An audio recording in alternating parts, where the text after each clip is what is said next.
आदर्श जीवन 84 लाख प्रकारातील मनुष्य प्राणी हा सर्वश्रेष्ठ आहे, असे संत, महंत, तत्ववेत्ते, वैज्ञानिक, ज्ञानी यांनी मान्य केले आहे.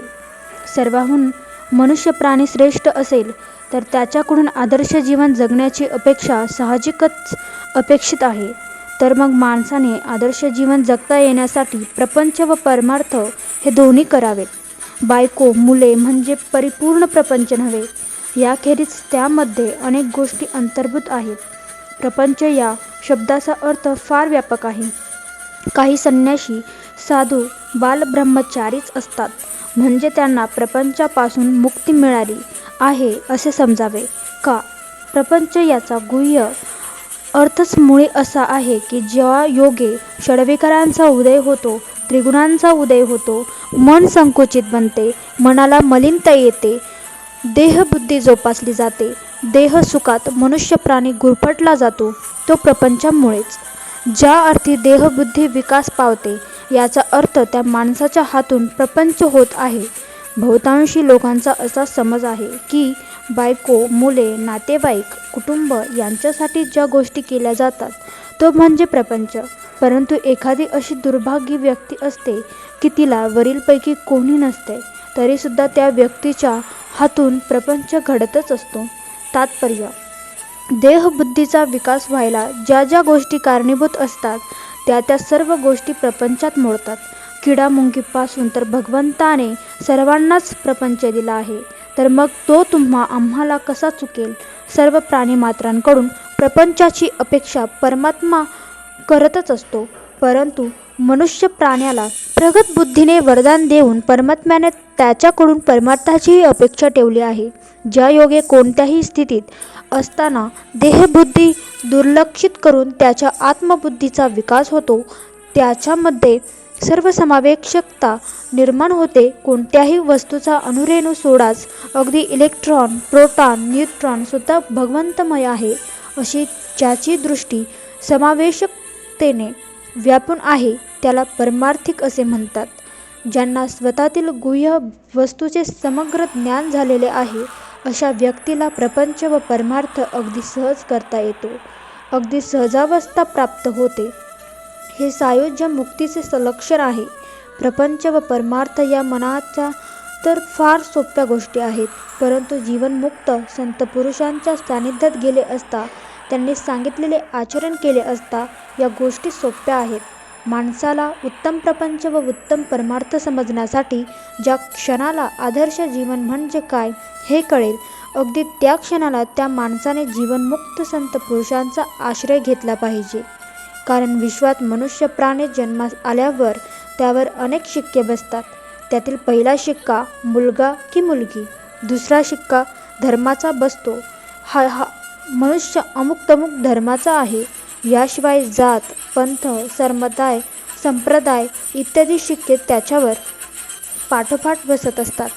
अनेक शिक्के बसलेला मनुष्य त्या शिक्क्यांचा अर्थ न समजून घेता फक्त अहंकार, अभिमान बाळगतो व पोटासाठी जगतो. कशाचाही अर्थ न समजून घेता पूर्वापार चालत आलेल्या रूढी परंपरांचे ओझे वागवत सांभाळत एके दिवशी मरून जातो. परंतु हे खरे जीवन आहे काय? माणसावा धर्म काय ही सांगण्याची किंवा आचरणाची गोष्ट नव्हे. धर्म हा स्वभाव आहे. मनुष्य जेव्हा स्वतःचा नैसर्गिक स्वभाव विसरून अन्य मार्गाने जाऊ लागतो, तेव्हा त्याच्या स्वभावाची संस्थापना करण्यासाठी संत पुरुष अवतरतात. विश्वातील मानवाला त्याचा मानवधर्म कळेनासा झाला आहे, म्हणून संतांना टाहो फोडून सांगावे लागत आहे. मानवता हा धर्म टाळा, इतरांनी अनुकरण करावे, इतके आपले जीवन, आपले व्यवहार, आचार, विचार, उच्चार, आदर्श असले पाहिजेत. आपली प्रवृत्ती इतरांना मदत करण्याची, सहाय्य करण्याची असली पाहिजे. आपले मन अतिशय पवित्र राखले पाहिजे. सुज्ञ माणसाने प्रयत्न करून मन शुद्ध करावे, कारण शुद्ध मनच सम्यक ज्ञान ग्रहण करू शकते. उदारता, औदार्य, प्रेमळपणा, लीनता हे आदर्श जीवनाचे खांब आहेत. दुसऱ्याचे हित ते आपले हित, अशी विशाल दृष्टी असणारा माणूसच आदर्श जीवन जगू शकतो. मानवी जीवनाचा अर्थ समजून तो वागेल, वागण्याचा प्रयत्न करेल, तोच खऱ्या अर्थाने धर्माचरण करणारा पवित्र महात्मा असेल. नम्रता, प्रेम याद्वारेच ज्ञानाचे दिव्य किरण प्राप्त होतील आणि तुम्ही खऱ्या अर्थाने मानव व्हाल. मानवाचा महामानव होण्यासाठी 4,00,000 वेळा तुम्हाला मनुष्य म्हणून जन्म घ्यावा लागेल. प्रत्येक जन्मात प्रेम, दया, क्षमा, शांती याचे स्थान पूर्वीच्या जन्मापेक्षा अधिक बळकट करावे लागेल. तेव्हाच कुठे नरदेहाचे उचित होईल. कर्माप्रमाणे जन्म भोगावा लागतो हे तुम्ही उघड्या डोळ्यांनी पाहत आहात. म्हणूनच काही माणसांना जन्मापासून मरेपर्यंत हाल अपेष्ट होताना दिसतात. जन्माला येतानाच ते लुळे, पांगळे, अंध, मुके जन्माला येतात. त्यांना जन्म देणारे आईवडील तंदुरुस्त असतानासुद्धा अशी मुले जन्मास येण्याचे कारण त्या आत्म्याने मागील जन्माचे कर्म यथोचित केले नाही. तात्पर्य पेराल ते उगवेल या सिद्धांतानुसार सृष्टी आपल्याला जन्माला घालते. आजचा तुमचा मानव जन्म नेमका कितवा आहे हे तुम्हीच जाणत नाहीत. म्हणून या जन्मापासून अगदी आत्ताच्या वेळेपासून प्रपंच हा परमार्थ योग्य संत पुरुषांच्या मार्गदर्शनाखाली शिका. जीवन म्हटले की खाचखळगे, दाऱ्याखोऱ्या, चढ उतार हे आलेच. यामध्ये न ठेचाळता संत सहवासात त्यांच्या सल्ल्यानुसार जगा. मिळालेल्या सुखदुःखात समाधानी राहून जीवन जगा. संचिताच्या ठेव्यामुळे प्रारब्धान्वये काही भोग तुम्हाला भोगूनच फेडायचे आहेत. काही भोग नामस्मरणाने कमी होणारे आहेत, तर काही भोग औषधोपचाराचे कमी करायचे आहेत. काही अपेक्षा अशा असतील त्या तुम्हाला पूर्ण व्हाव्या असे वाटेल, परंतु तुमच्या प्राक्तनात त्या नसल्याने प्राप्त होणार नाहीत. मात्र त्या प्राप्त झाल्या नाहीत म्हणून खिन्न होऊ नका. तुम्ही त्याचे अभिलाषी असल्याने जाणून संत पुरुषांनी तुम्हाला त्या आशेचा किरण दाखवून तुमच्या पुढील जन्माची तरतूद त्या आशेमध्ये करून ठेवलेली असेल. संत महात्मे तुमचे मागील अनेक जन्म जाणू शकतात, वर्तमान जन्म जाणत असतात व भविष्यात प्राप्त होणारा जन्मही कसा मिळणार आहे हे जाणत असतात. भविष्यातील जन्म याहीपेक्षा उत्तम प्रतीचा मिळावा नीच योनीत तुम्ही जन्मास येऊ नयेत म्हणून तुमच्या स्वभाव गुणधर्मानुसार तुम्हाला आमिष दाखवून पुढील जन्माची तरतूद करत असतात. कारण प्रत्येक जन्मात मागील जन्माच्या शिदोरीप्रमाणे पुढील जन्माचा पाया भक्कम होत असतो. म्हणून खिन्न न होता जैसे ठेविले अनंते तैशा परी राहे अशा वृत्तीने संत सहवासात जीवन जगले असता वर्तमान जीवन अचूक जगता येते. आज शोकांतिका अशी आहे की काही स्वार्थी इच्छा आकांक्षाक्षर साधल्या नाहीत तर आपण साधू संतांपासून दूर जातो. आपल्या अपुऱ्या इच्छा आकांक्षा पूर्ण करण्यासाठी कर्मकांड, अघोरी व्रतवैकल्य, नाना सायास करून आपली अपूर्ण इच्छा पूर्ण करण्याचा प्रयत्न करतो. परंतु कर्मकांड तसेच अघोरी विद्यांमुळे आपल्या अज्ञानपणाचे भ्रम निर्माण होतात. अज्ञानपणामुळे अंधश्रद्धा पसरतात व आपले जीवन वाया जाते. विश्वातील बहुतांश लोकांचा अध्यात्म म्हणजे काय, नरदेहाचे उचित म्हणजे काय हे कळलेले नाही. बायको, मुले होणे, धनसंपत्ती मिळवणे म्हणजे नरदेहाचे उचित नव्हे किंवा आदर्श जीवन नव्हे. तुमच्यामध्ये असणारा तो परमात्मा व्यापक आहे. तुम्ही सर्व विश्व व्यापून आहात हे कळणे म्हणजे तुमच्या देहाचे सार्थक होय. परंतु हे तुम्हाला का कळत नाही याची अनेक कारणे आहेत. त्यापैकी परिस्थितीनुरूप अध्यात्मशास्त्र उपलब्ध नाही. त्यामुळे प्राचीन काळी सांगितलेल्या ज्ञानाप्रमाणे आज आचरण ठेवणे आजच्या विज्ञान युगातील माणसाला शक्य नाही. त्यातील आचारसंहिता, पथ्य आजच्या विज्ञान युगातील माणसाला अनुसरून अशा प्रकारे सांगितले गेले पाहिजेत की तो मूळ उद्देश अबाधित राहील व त्यातून होणारे परिणाम मूळ उद्देशाप्रमाणेच संवर्धक होतील. जे अध्यात्मशास्त्र उपलब्ध आहे त्या शास्त्राच्या भाषेत जडत्व आहे. त्यातील गूढ अर्थ आकलन करणे लौकिक ज्ञान मिळालेल्या माणसाला शक्य नाही.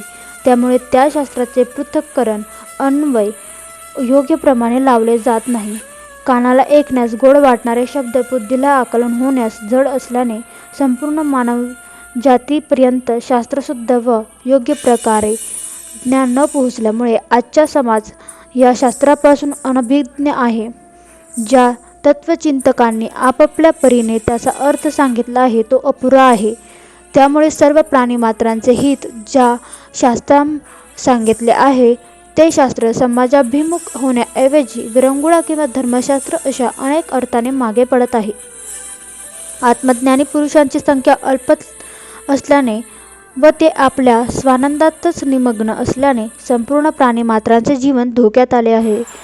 अध्यात्माचा योग्य अर्थ लागला तर आजच्या कितीतरी पटीने संशोधन होईल. जगात मनुष्य प्राण्यापुरतेच बोलायचे झाले तर कितीतरी लोक पशुसारखे जीवन जगत आहेत. कितीतरी लोक कुपोषणाचे बळी ठरत आहेत. कितीतरी स्त्रियांचे शिले भ्रष्ट होत आहेत. खून, दरोडे, अपघात यात कितीतरी निष्पाप जीव नाहक बळी जात आहेत. याला परिस्थिती जबाबदार आहे म्हणून चालणार नाही. अशी परिस्थिती आपणच निर्माण केलेली आहे. जीवनातील चढओढ, संघर्ष, खटाटोप, स्पर्धा, आकाशातील गवसणी घालणाऱ्या आसुरी इच्छा, आकांक्षा, वृथाभिमान मिरवण्यासाठी चाललेले खटापटी. त्यामुळे निरपराधांना होणारा नाहक त्रास, मनस्ताप, त्यांच्या पदरी येणारे नैराश्य, दुःख थोपवायचे असेल तर अगदी सर्वांनीच अध्यात्म शिकले पाहिजे. अगदी साधू संत म्हणून बनायचे नसले तरी विज्ञानशास्त्राप्रमाणेच अध्यात्मशास्त्रसुद्धा आहे याची खात्री बाळगून या शास्त्राचे संघटित अध्ययन, संशोधन, पृथक्करण करणे हे तुम्हा आम्हा सर्व माणसांचे कर्तव्यच आहे. तरच आदर्श जीवन जगता येईल. काही नास्तिकवादी अध्यात्म अंधश्रद्धा असे समीकरण करतात. हे साफ चुकीचे आहे. जे शास्त्र अज्ञान, अंधश्रद्धा दूर करते व माणसाचा सर्वांगीण विकास करते शास्त्र म्हणजे अध्यात्मशास्त्र होय. या शास्त्राची संघटित उपासना करणारे ब्रह्मश्रीच जगातील पहिले वैज्ञानिक होते. अणूचा शोध लावणारे कणाद नावाचे ऋषी आजच्या वैज्ञानिकांपेक्षा उच्च कोटीला पोहोचलेले होते. आजचा इलेक्ट्रॉन, प्रोटॉन, न्यूट्रॉन यांनी सत्ययुगाच्या काळात शोधला होता. अणु, रेणू, परमाणु अशी त्यावेळची नावे होती. अध्यात्मशास्त्राचे या ऋषीमुनींवर संस्कार झाले असल्याने या गोष्टीचा दुरुपयोग त्यांनी केला नाही. परंतु हाच अणु अखिल विश्वाला बैचेनी जेवून जगायला लावत आहे. कारण वैज्ञानिक उपासनेने गर्व, अहंकार निर्माण झालेले शास्त्रज्ञ मी तूपणाची द्वेषी भाषा बोलू लागले आहेत. त्यामुळे कोणत्या क्षणी हे तिसरे महायुद्ध सुरू होईल हे सांगता येणार नाही. प्रगती केव्हाही उचितच असते. परंतु अध्यात्म विज्ञान त्यांच्या संघटित उपासनेतून जर ती जन्मास आली तर विश्वात सत्ययुगासारखे शांतीचे पर्व नांदू लागेल. अध्यात्मवादी विचारांमुळे माणूस अगदी आकाशाएवढा व्यापक झाला तरी त्यांच्या हातून शक्यतो अनर्थ घडत नाहीत. अध्यात्मामुळे परोपकार, दया, क्षमा इत्यादी गुणांचे प्राबल्य त्याच्या ठायी वाढल्याने तो आततायीपणा करण्यापूर्वी हजारदा विचार करेल. मानवी स्वभावच मुळी असा आहे की कर्तृत्वाचे श्रेय त्याला मिळायलाच हवे, नाहीतर तो बैचेन, निराश होतो. परंतु गंमत अशी आहे की श्रेयाला अगदी चिकटून असणारा अभिमान नकहत त्याला ग्रासतो. वरवर वाटणारा स्वाभिमान अभिमान होऊन बसतो आणि मग त्या कर्तृत्वाला फार महत्त्व राहत नाही. कारण तेच कर्तृत्व इतरांच्या जीवावर बेतते. म्हणूनच कर्तृत्ववान जरूर असलेच पाहिजे, परंतु आध्यात्मिक तत्त्वप्रणालीचे अभ्यासकही व्हा. त्यामुळे अधिक गती, वीरश्री मिळेल. दूरदर्शी व्हाल. केलेल्या कर्तृत्वाचा स्वाभिमान जागृत होताना अभिमानाला तुमच्यापासून दूर ठेवाल. प्राप्त परिस्थितीनुरूप जीवन कंटताना अध्यात्म विज्ञान यांच्या सांघिक अभ्यासातून जीवन जगले असता प्रपंच व परमार्थ, अध्यात्म, विज्ञान, व्यवहार याद्वारे आदर्श जीवन जगता येईल. धन्यवाद. अशाच नवनवीन जीवन रहस्य ऐकण्यासाठी आपल्या चॅनलला सबस्क्राईब, लाईक, शेअर जरूर करा.